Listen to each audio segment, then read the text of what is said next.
titre du message aujourd'hui, c'est « Voir Jésus dans sa vie ». Voir Jésus dans sa vie. Et donc, ce sera un message vraiment tourné pour 2021. Comme vous savez, on a commencé l'année 2021. On vient de finir l'année 2020. Et donc, c'est l'occasion pour nous, en tant que chrétiens, quand on commence une nouvelle année, de se fixer des nouveaux objectifs. Donc, d'avoir des objectifs pour 2021 et de se perfectionner en tant que chrétien. On doit toujours regarder devant, on ne doit pas regarder ce qu'il y a derrière. Et donc, on doit toujours se fixer des objectifs pour être plus sain, pour être plus apte au service à Dieu. Donc, le premier point, c'est qu'est-ce que j'entends par voir Jésus dans sa vie? Qu'est-ce que ça veut dire que voir Jésus dans sa vie? Et bien, Hébreux chapitre 12, verset 14 nous dit « Poursuivez la paix avec tous les hommes et la sainteté sans laquelle aucun homme ne verra le Seigneur. » Et donc, on va beaucoup étudier la deuxième partie qui dit « Et la sainteté sans laquelle aucun homme ne verra le Seigneur. » Et on y reviendra dans le deuxième point aussi pour étudier un peu mieux. Mais c'est important de bien connaître ce verset parce que beaucoup de faux chrétiens l'utilisent pour un faux salut par les âmes. Ils vous disent, voilà, sans la sainteté, vous n'irez pas au paradis. Donc ils pervertissent ce verset, ils imposent leur fausse doctrine sur ce verset, parce que ce n'est pas ce qu'enseigne ce verset, c'est ce qu'on va voir. Mais c'est important de bien le connaître, parce que vous aurez des gens qui vous apporteront ce verset, donc à savoir comment leur répondre et qu'est-ce que ça veut dire. Et pour commencer, donc on voit que Dieu nous dit sans laquelle aucun homme ne verra le Seigneur. Donc c'est tourné au négatif, c'est-à-dire que si vous ne vivez pas dans la sainteté, vous ne verrez pas le Seigneur, mais bien sûr ça parle de voir le Seigneur pendant cette vie. Ça ne parle pas de l'après-vie, ça ne parle pas du fait de voir Jésus pas au paradis, ça parle de ne pas voir Jésus dans cette vie terrestre actuelle. Et donc qu'est-ce que ça veut dire voir Jésus, voir le Seigneur? Déjà il faut savoir un point important, le jour où vous avez été sauvé, si vous êtes sauvé, le jour où vous avez été sauvé, vous avez vu Jésus. Pas physiquement, mais vous l'avez vu par les yeux de la foi. Donc pour croire en Jésus-Christ, il faut le voir par la foi. Et c'est ce qui est dit dans Jean chapitre 6, verset 40, donc c'est Jésus qui nous parle, il dit « Et ceci est la volonté de celui qui m'a envoyé, que quiconque voit le Fils et croit en lui ait la vie éternelle, et je le ressusciterai au dernier jour. » Donc là c'est Jésus qui parle, et c'est un verset clair sur le salut. Et il nous dit « quiconque voit le Fils ». Et donc cette notion de voir le Fils, c'est pas qu'on l'a vu physiquement, on ne voit pas Jésus physiquement par nos yeux physiques. Comment on voit Jésus? On le voit par la foi, par les yeux de la foi. Et dans Hébreux chapitre 11, verset 1, il est dit « Or la foi est la substance des choses qu'on espère, l'évidence des choses non visibles. » Donc en fait, pour nous, c'est évident que Jésus est Dieu, c'est évident que Jésus est le Sauveur. Donc le jour de notre salut, on a vu cette évidence que Dieu existe, mais que Dieu nous sauve aussi. Et donc c'est ça la foi, c'est croire en ce qu'on ne voit pas. Donc, quoi qu'il arrive, si vous êtes sauvé, vous avez vu Jésus par la foi. Et il y a une chose qui est certaine, et Dieu soit loué, c'est que le jour où vous avez été sauvé, vous serez sûr de voir Jésus aussi avec vos yeux au paradis. Donc aujourd'hui, on le voit par la foi dans notre vie chrétienne, mais un jour, on le verra vraiment. Et il n'y a rien qui puisse changer ça. À partir du moment où vous vous êtes sauvé, rien ne peut changer le fait que vous verrez Jésus dans votre après-vie, donc au paradis. Et ça, c'est important parce que le message d'aujourd'hui, ça ne parle pas de voir Jésus au paradis, parce que si vous êtes sauvé, vous êtes sûr de le voir au paradis. Ça parle de voir Jésus dans votre vie actuelle, le temps que Dieu vous donne sur cette terre. Et vous pouvez aller dans 1 Corinthiens chapitre 13, verset 12, si vous voulez. Donc, une fois que vous êtes sauvé, vous avez cette assurance de voir Jésus au paradis.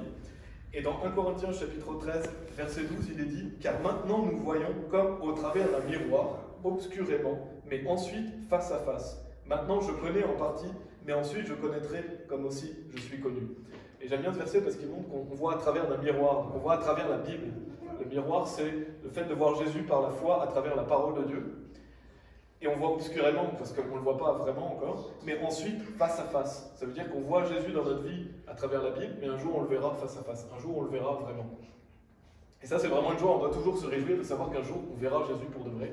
Un jour on verra le Seigneur. Et c'est ce que souligne Hébreux chapitre 12, verset 14. C'est donc, on a l'assurance de le voir au paradis, mais on doit le voir dans notre vie terrestre. En fait, ça dépend de vous, si vous allez voir Jésus dans votre vie terrestre ou pas, et comment vous allez le voir.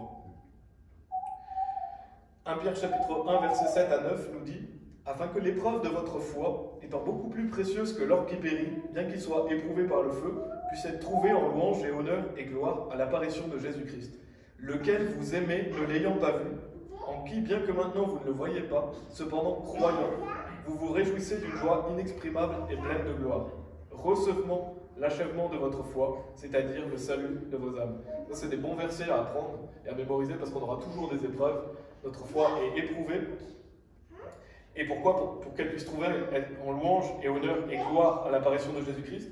Donc si nous sommes vivants lors du retour du Christ. Et bien sûr, quoi qu'il arrive, nous allons voir Jésus-Christ. Et j'aime bien le fait lequel vous aimez ne l'ayant pas vu. Parce qu'on aime Christ, mais on ne l'a pas vu. On ne l'a pas vu physiquement. Bien que maintenant, vous ne le voyez pas, cependant croyant. Donc on voit qu'on ne voit pas Jésus physiquement. Les personnes qui vous disent « moi j'ai vu Jésus physiquement », ils mentent. Parce qu'on ne voit pas Jésus physiquement, on le voit par la foi. Et donc on se réjouit d'une joie inexprimable et pleine de gloire par la foi. 2 Corinthiens chapitre 5, verset 7, pour finir, ce premier point nous dit « car nous marchons par la foi, non par la vue ». Donc dans notre vie chrétienne, on marche par la foi, on ne marche pas par la vue. Donc en résumé de ce premier point, c'est important, on ne voit pas Dieu physiquement, on ne voit pas Jésus avec les yeux physiques, on le voit par la foi, que ce soit le jour où vous avez été sauvé, vous l'avez vu par la foi, mais aussi dans votre vie chrétienne, vous verrez Jésus par la foi. Donc qu'est-ce que ça veut dire voir Jésus dans sa vie? Parce que c'est assez vaste, on pourrait dire beaucoup de choses. Mais c'est agir pour Dieu et voir Jésus agir dans votre vie terrestre. Et donc c'est voir ses bénédictions, c'est voir ses exploits, c'est voir ses réprimandes aussi, mais c'est voir Dieu agir dans votre vie. C'est ça, voir Jésus dans sa vie. Et c'est pour la gloire de Dieu que vous voyez Jésus dans votre vie. Et c'est par le service à Dieu. Et bien sûr, encore une fois, je le ressouligne dans ce point, mais vous verrez Jésus au paradis. Donc Hébreux chapitre 12, verset 14, parle de voir Jésus sur cette terre. Et c'est ça qu'on va voir dans un deuxième point. C'est étudier brièvement la deuxième partie des Hébreux chapitre 12, verset 14. Qu'est-ce que ça veut dire? La sainteté sans laquelle aucun homme ne verra le Seigneur. Donc qu'est-ce que ça veut dire? Donc déjà, on a cette notion de sainteté. Donc la sanctification, elle prend deux formes. Vous avez la sanctification qui a eu lieu le jour de votre salut et la sanctification de votre vie chrétienne.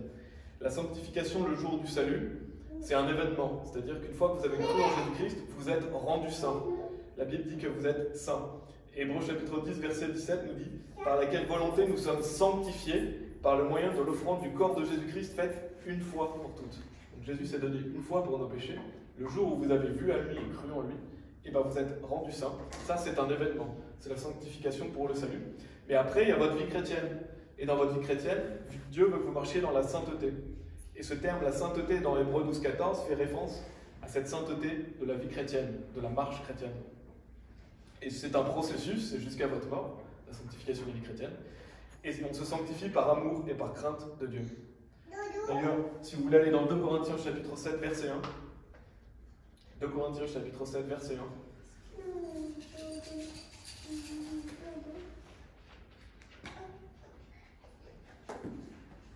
qui nous dit « Ayant donc ces promesses, chers bien-aimés, épurons-nous nous-mêmes de toute souillure de la chair et de l'esprit, perfectionnant la sainteté dans la crainte de Dieu. » Donc on voit que Dieu veut qu'on perfectionne la sainteté. Donc c'est quelque chose qu'on doit poursuivre. Et c'est par la crainte de Dieu. Par amour de Dieu, on se sanctifie, mais par crainte de Dieu. Si vous craignez Dieu dans votre cœur, vous voudrez vivre une vie saine devant lui parce que vous craignez son châtiment, vous craignez sa sainteté, et vous voulez lui être agréable. C'est pour ça qu'il est dit perfectionnant la sainteté dans la crainte de Dieu. Hébreux 12, 14 donc, nous parle de la sanctification de la vie chrétienne. Justement, les faux prophètes ou les faux chrétiens utilisent ce verset pour vous dire voilà, si vous ne vivez pas une vie saine, vous ne serez pas sauvés, vous ne verrez pas le Seigneur au paradis. Mais ça ne parle pas de ça, ça parle de voir Jésus dans votre vie, parce que vous avez déjà été rendu saint le jour de votre salut, pour toujours. Et après, Dieu veut que vous soyez saints pour lui être agréable. Un peu avant, vous avez 2 Corinthiens chapitre 6, verset 17, qui nous dit « C'est pourquoi, sortez du milieu d'eux et soyez séparés, dit le Seigneur, et ne touchez à aucune chose impure, et je vous recevrai. » Ça, c'est une bonne définition de la sanctification.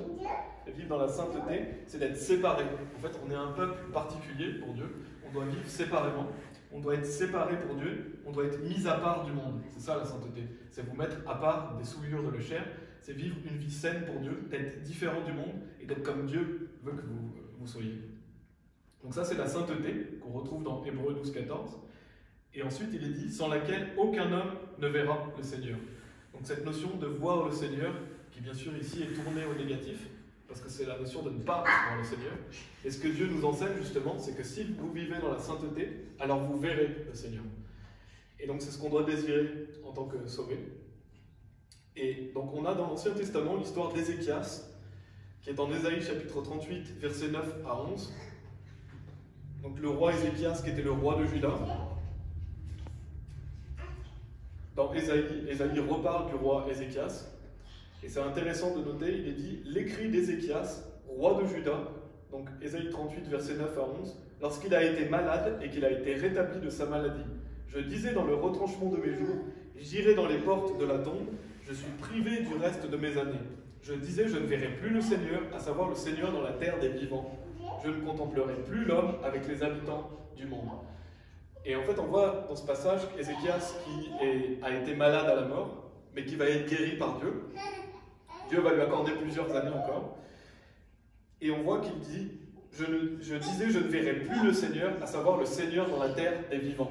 Et donc, Ézéchias était sauvé, il allait voir Jésus au paradis, mais ici, il parle de ne plus voir le Seigneur dans la terre des vivants, c'est-à-dire sur cette terre. Donc, on voit que cette notion de voir le Seigneur sur cette terre est biblique, on le retrouve dans cette histoire aussi.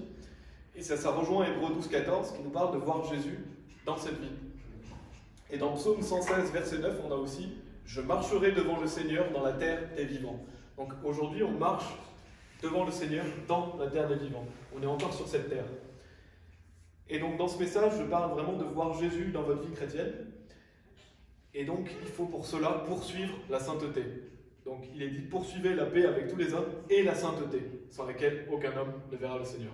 Et je ne sais pas si vous savez ce que ça veut dire poursuivre, ça a plusieurs définitions, j'en ai noté quelques-unes, mais c'est suivre vivement quelqu'un, chercher à atteindre un but, un objectif, continuer sans relâche. Et j'aime bien ça, cette définition de continuer sans relâche. En fait, poursuivre la sainteté, c'est continuer sans relâche la sainteté. Ça veut dire qu'on n'arrête jamais, on est toujours en train de la poursuivre. Et c'est ce qu'on doit faire en tant que chrétien, on doit continuer sans relâche. Parce que c'est quotidien, tous les jours, on doit décider de poursuivre la sainteté. Et on peut prendre l'exemple, par exemple, si vous êtes perdu dans un désert, et que vous savez qu'il y a une personne devant vous, si vous ne suivez pas cette personne, vous allez être perdu, vous allez vous perdre dans ce désert, mais vous savez qu'en la suivant, vous arriverez à sortir du désert.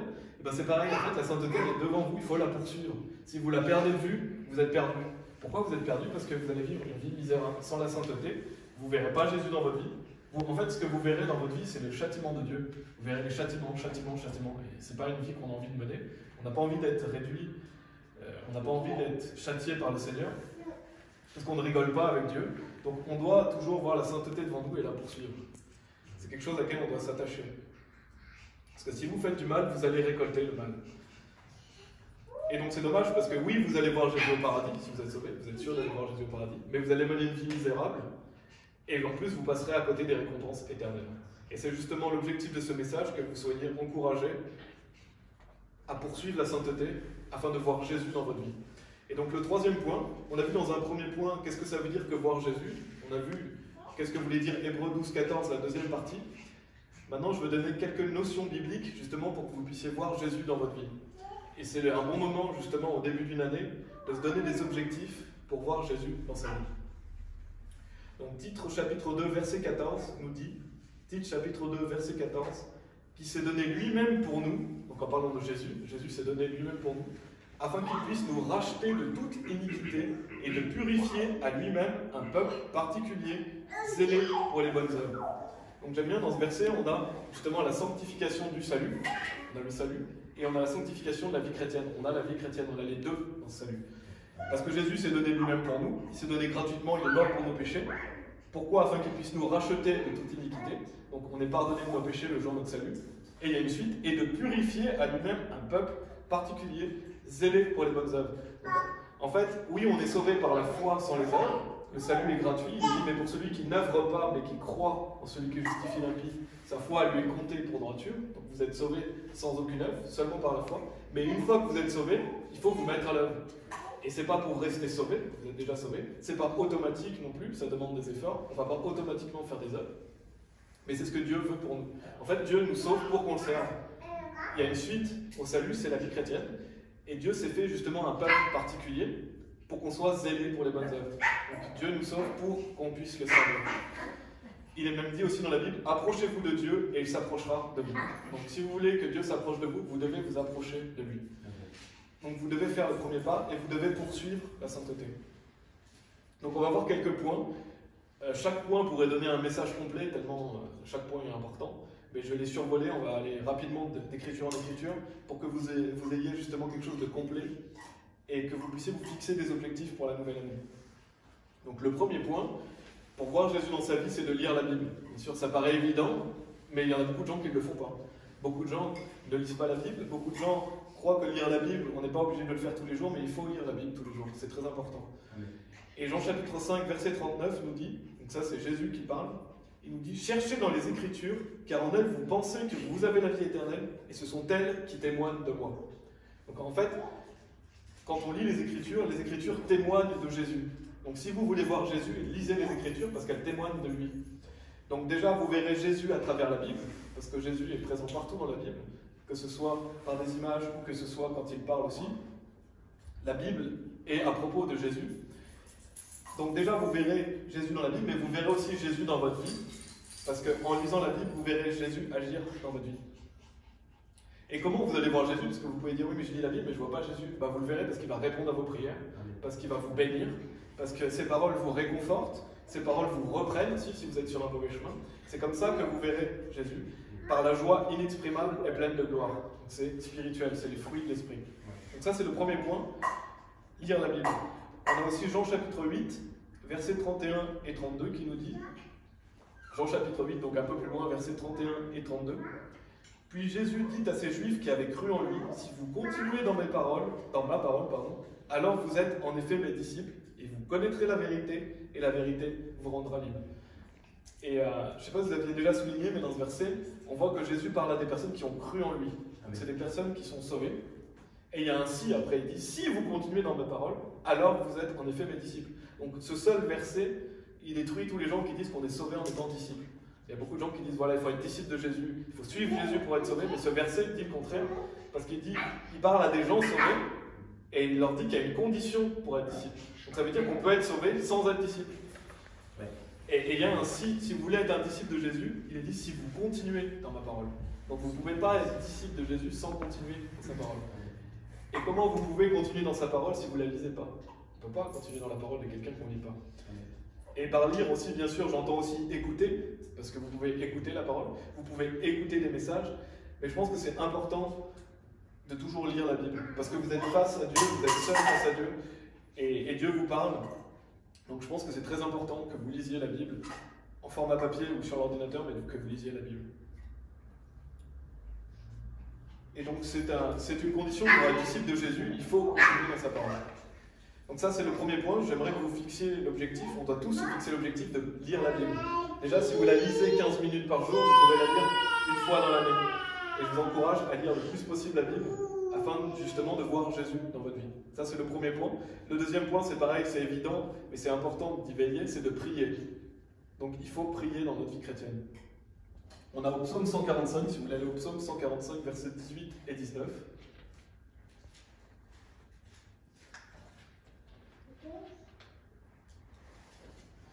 Psaume 145, versets 18 et 19, qui nous dit « Le Seigneur est près de tous ceux qui font appel à lui, de tous ceux qui font appel à lui en vérité. Il accomplira le désir de ceux qui le craignent, il entendra aussi leurs cris et les sauvera. » Donc on voit que le Seigneur, il est près de tous ceux qui font appel à lui. Après, il rajoute de tous ceux qui font appel à lui en vérité. C'est important de faire appel à Dieu en vérité. Et si vous voulez faire appel à Dieu, qu'est-ce qu'il faut faire? Il faut prier, il faut lui parler, il faut communiquer avec Dieu. Et vous avez cette assurance que si vous faites appel à lui, alors il est près de vous. Donc là, vous verrez Jésus agir dans votre vie, vous verrez Dieu agir dans votre vie, parce que vous priez et il sera tout près de vous. Et Dieu nous a donné un merveilleux don qui est la prière. On peut s'adresser directement à lui, on peut prier, il faut qu'on saisisse cette occasion de parler à Dieu, de se confier à lui. Si vous avez des soucis, c'est à lui qu'il faut se confier, c'est vers lui qu'il faut aller avant tout le monde. Et donc, priez Dieu, c'est important de prendre un temps de prière.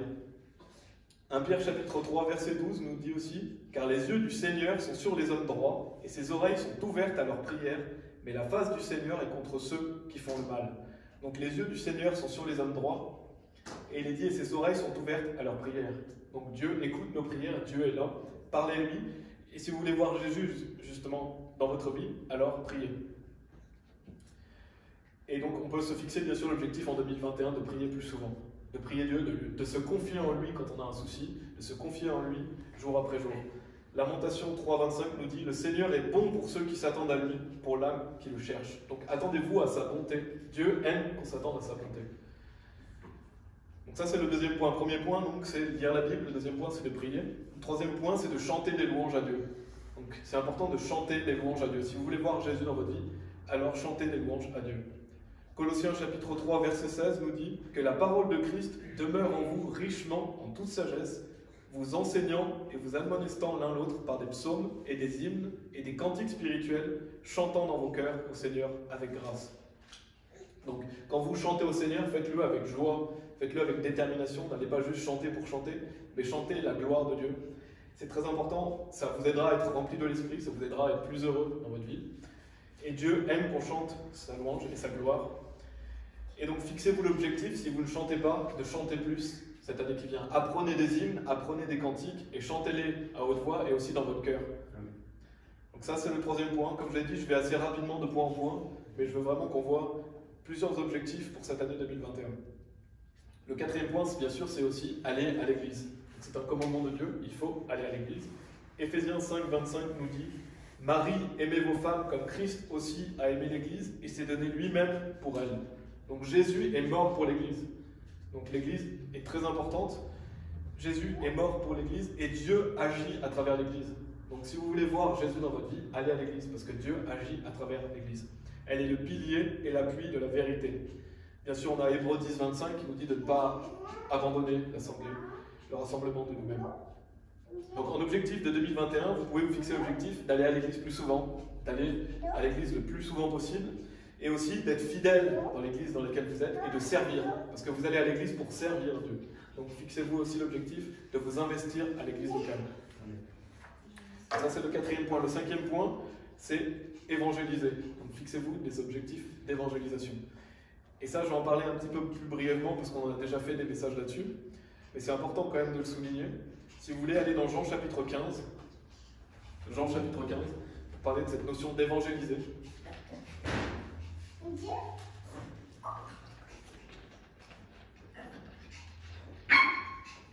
Donc Jésus nous parle en Jean chapitre 15, verset 4.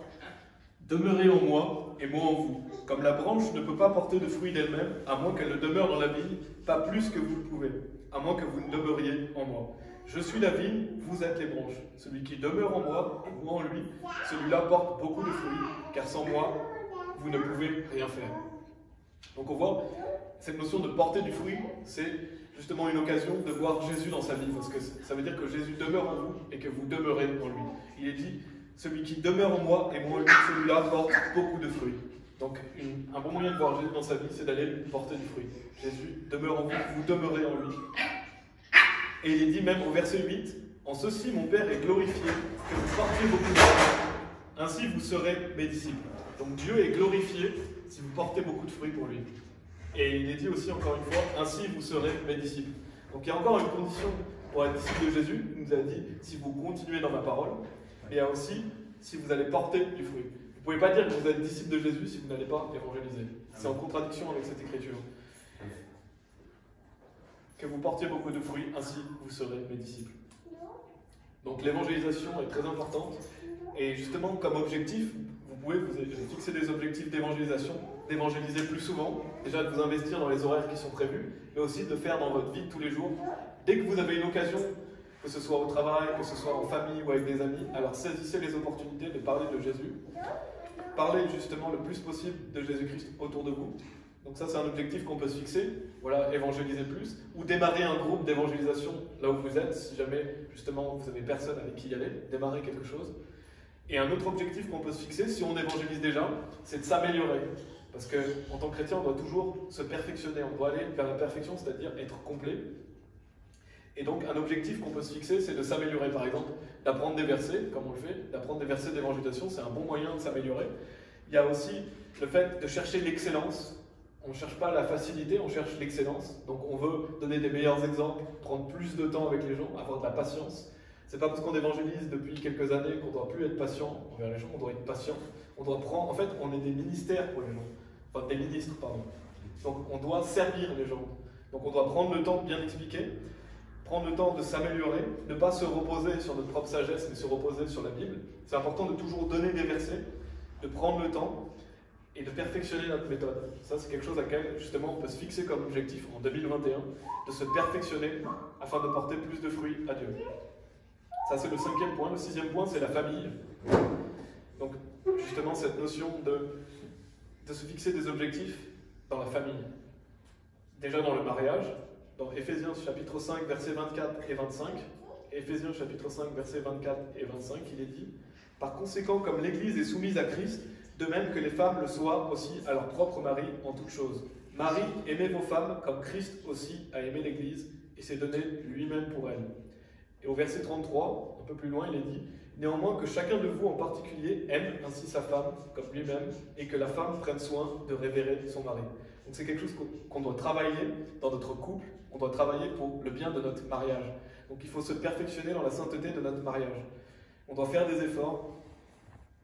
Et cette notion de mari, déjà, il y a plusieurs passages qui en parlent, mais c'est important en tant que mari d'aimer nos femmes, de prendre soin de nos femmes, de nous sacrifier pour elles, d'être doux et d'être un bon leader. Donc ça, c'est ce qu'on doit faire en tant que mari. Bien sûr, il y a encore beaucoup de choses à dire, mais on doit y veiller. Et pour les femmes, c'est important d'être soumise et obéissante à votre mari, d'être discrète et modeste. Donc c'est quelque chose qu'on doit travailler et se fixer l'objectif. Voilà, je vais travailler à être un meilleur mari. Voilà, je vais travailler à être une meilleure épouse. Dieu vous bénira si vous faites cela. Et Dieu va bénir notre mariage. De même pour les enfants, c'est important. Dans Éphésiens 6, verset 13, il est dit: enfants, obéissez à vos parents dans le Seigneur, car cela est bien. Donc si vous êtes un enfant, c'est important d'obéir à vos parents. Fixez-vous l'objectif en 2021 d'être obéissant envers vos parents et de vous améliorer en tant qu'enfant. On pourrait aussi parler des frères et sœurs, parce que c'est la famille en Christ. C'est important de se servir les uns les autres, c'est important de s'aider les uns les autres. Donc on doit progresser aussi envers les frères et sœurs dans nos objectifs de 2021. Donc ça, c'était le 6e point, la famille. Le 7e point, tous les points sont importants, bien sûr. Le 7e point, c'est de travailler pour la gloire de Dieu. Quand vous allez travailler, c'est pour Christ que vous travaillez, c'est pas pour vous-même. Et dans Éphésiens chapitre 5, donc on était déjà dans Éphésiens, on va lire des versets 5 à 7. Éphésiens chapitre 5, versets 5 à 7. Il est dit: serviteurs, soyez obéissants à ceux qui sont vos maîtres selon la chair, avec crainte et tremblement, avec un cœur entier comme à Christ. Avec votre cœur entier comme à Christ. Pas seulement quand on a l'œil sur vous, comme voulant plaire aux hommes, mais comme les serviteurs de Christ, faisant la volonté de Dieu du fond du cœur, servant avec bienveillance comme au Seigneur et non aux hommes. Donc ça, c'est des versets importants, qu'on soit employé ou patron. Quand on travaille, c'est pas pour notre patron qu'on travaille, c'est pour Christ. Bien sûr, vous travaillez pour l'entreprise dans laquelle vous êtes, ou si vous êtes à votre propre compte, vous travaillez, mais c'est Christ qui est au-dessus. Donc quand vous allez au travail, n'oubliez pas que Dieu vous regarde. Donc Dieu veut que vous soyez un bon travailleur. Dieu veut que vous ne travailliez pas comme aux hommes, mais comme à lui. Et ça, c'est très important. Dieu va voir votre manière de vous comporter dans votre travail. Et dans Colossiens chapitre 3, qui est un passage un peu parallèle, versets 24 et 25, il est dit: sachant que vous recevrez du Seigneur la récompense du patrimoine, car vous servez le Seigneur Christ, mais celui qui agit mal recevra pour le mal qu'il a fait, et il n'y a pas de distinction de personne. Donc on voit que Dieu met vraiment un point sur le fait qu'il est important de le servir lui, et que vous recevrez en fonction de ce que vous faites. Et Dieu ne fait pas de distinction de personne. Donc si vous êtes un homme qui allait travailler, alors travaillez comme pour Christ. Si vous êtes aussi une femme qui travaille à la maison, travaillez comme pour Christ. On travaille toujours pour Dieu, on doit toujours voir Dieu au-dessus. Et donc c'est très important parce que Dieu regarde la manière dont vous travaillez. C'est important d'être honnête, d'être intègre, d'être fidèle et d'être sincère dans votre travail. Si vous passez votre temps à mentir, si vous passez votre temps à être malhonnête, à ne pas être intègre, Dieu voit que vous faisiez cela. Dieu n'est pas content avec votre comportement. Et en plus de ça, Dieu va vous châtier, mais en plus de ça aussi, vous êtes un mauvais témoignage envers les autres. Parce que si les autres savent que vous êtes chrétien ou vont le savoir, ils vont regarder comment vous agissez. Donc on doit glorifier Dieu à chaque fois quand on travaille. Et posez-vous la question justement, est-ce que mon travail glorifie Dieu? C'est important de se poser cette question, est-ce que le travail que je fais glorifie Dieu? Et aussi, est-ce que je glorifie Dieu dans mon travail? Donc c'est des questions importantes à se poser quand je travaille, est-ce que ça glorifie Dieu? Et est-ce que je glorifie Dieu aussi dans mes tâches quotidiennes? On a le Proverbe chapitre 11, verset 20 qui nous dit: ceux qui sont obstinés de cœur sont en abomination au Seigneur, mais ceux qui sont intègres dans leur chemin lui sont son délice. Et 12, 22, un peu plus loin, nous dit: les lèvres menteuses sont en abomination au Seigneur, mais ceux qui agissent sincèrement sont son délice. Donc si on veut être le délice de Dieu, si on veut voir Jésus dans sa vie, alors il faut qu'on soit intègre dans notre chemin, et il faut qu'on agisse sincèrement. Donc c'est important dans votre travail d'être intègre, d'obéir à Dieu plutôt qu'aux hommes. Si on vous demande de pécher dans votre travail, vous obéissez à Dieu, et d'agir avec sincérité, d'être sincère. Et ça c'est vraiment un travail quotidien, parce que c'est pas toujours facile, mais on doit honorer Dieu. Donc ça, c'était le 7e point, de travailler pour la gloire de Dieu. Le dernier point, c'est le 8e, qui est se détourner du péché. Bien sûr, si on veut se perfectionner à la sainteté, si on veut voir Jésus dans notre vie, alors on doit se détourner de nos péchés. Et la plupart de nous savent très bien les péchés que nous avons. On a tous des péchés, mais on doit se fixer en 2021 l'objectif d'arrêter ces péchés, de se perfectionner, de s'améliorer. Dans 1 Pierre chapitre 2, versets 11 et 12, il est dit « Chers bien-aimés, je vous implore comme étrangers et pèlerins de vous abstenir des convoitises charnelles, lesquelles sont en guerre contre l'âme, ayant votre comportement honnête parmi les gentils, tandis qu'ils parlent de vous comme des malfaisants, pour qu'ils puissent, par vos bonnes œuvres, lesquelles ils auront vu, glorifier Dieu au jour de la visitation. » Donc il ne faut pas oublier que sur cette terre, on est étrangers et pèlerins. Donc notre patrie est céleste. On est ici pour un temps limité. Et donc on doit s'abstenir des convoitises charnelles. On doit justement se détourner des péchés. On ne doit pas marcher par la chair. On doit vouloir marcher par l'esprit. Parce qu'une chose est certaine, vous pourrez le relire dans Hébreux chapitre 12, mais si vous péchez, Dieu va vous châtier. Vous êtes fils, vous êtes fille de Dieu. Dieu va vous punir. Et d'ailleurs dans Hébreux chapitre 12, par faute de temps je vais passer ces versets, mais il nous dit vraiment qu'il nous châtie pour qu'on justement soit participant de sa sainteté. Si Dieu vous châtie, c'est par amour de vous, parce qu'il sait que le péché vous rend misérable, il sait que le péché fait du mal, et en plus, ça va à l'encontre de qui est Dieu, qui est parfait. Mais il nous dit d'être participant de sa sainteté. Donc quand Dieu vous châtie, c'est pour que vous soyez participant de sa sainteté. Donc c'est intéressant parce que dans Hébreux 12,14, il nous dit de poursuivre la sainteté sans laquelle aucun homme ne verra le Seigneur. En fait, quand Dieu vous châtie, c'est pour que justement vous puissiez voir le Seigneur. Parce qu'il veut que vous soyez participant de sa sainteté. Parce que Dieu veut que vous soyez en communion avec lui, en lien avec lui.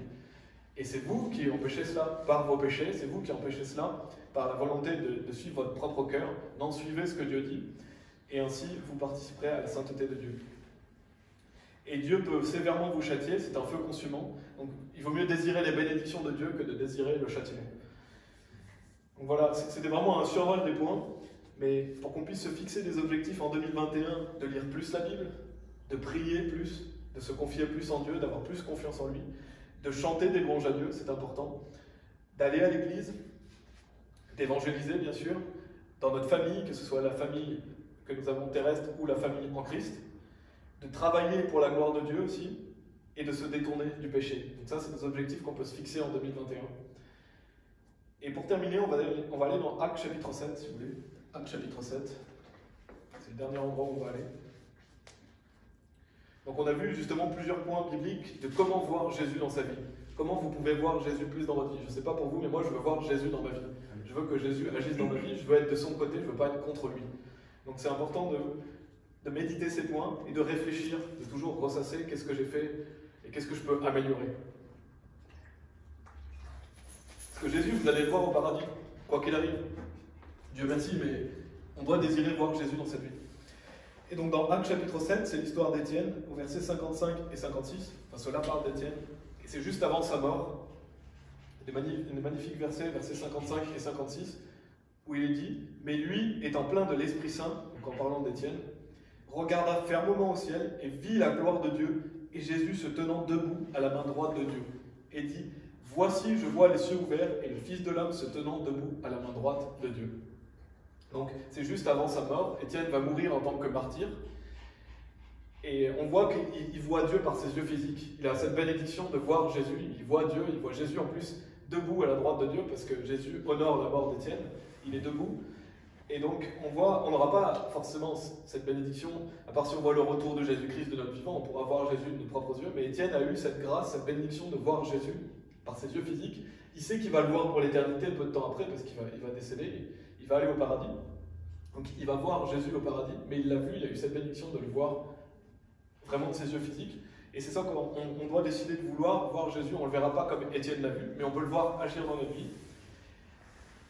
Et on le voit par la foi, comme on l'avait vu. Et ce qui est important, et je vais terminer là-dessus, c'est que vous êtes sauvés, vous allez voir Jésus au paradis. Mais la manière dont vous allez le voir, c'est-à-dire le corps de gloire dans lequel vous serez, parce qu'on aura tous un corps de gloire différent, la Bible nous parle justement de cela, on aura tous une position différente dans son royaume. Donc en fait, la manière dont vous verrez Jésus au paradis, vous allez le voir, donc Dieu merci, le plus important c'est d'aller au paradis, mais le corps dans lequel vous le verrez, et la position que vous aurez dans son royaume, ça dépend de vous. Ça dépend de ce que vous faites sur cette terre. Le corps que vous aurez et la position que vous aurez dans son royaume. Il n'y a que pendant cette vie terrestre que vous pouvez changer cela. Donc justement, fixez-vous des objectifs de voir Jésus-Christ dans un meilleur corps de gloire, de voir Jésus-Christ dans une meilleure position dans son royaume. Et pour ça, vous devez justement appliquer ce que Dieu veut. Voilà, que Dieu vous bénisse et soyons saints pour 2021. Amen. Amen.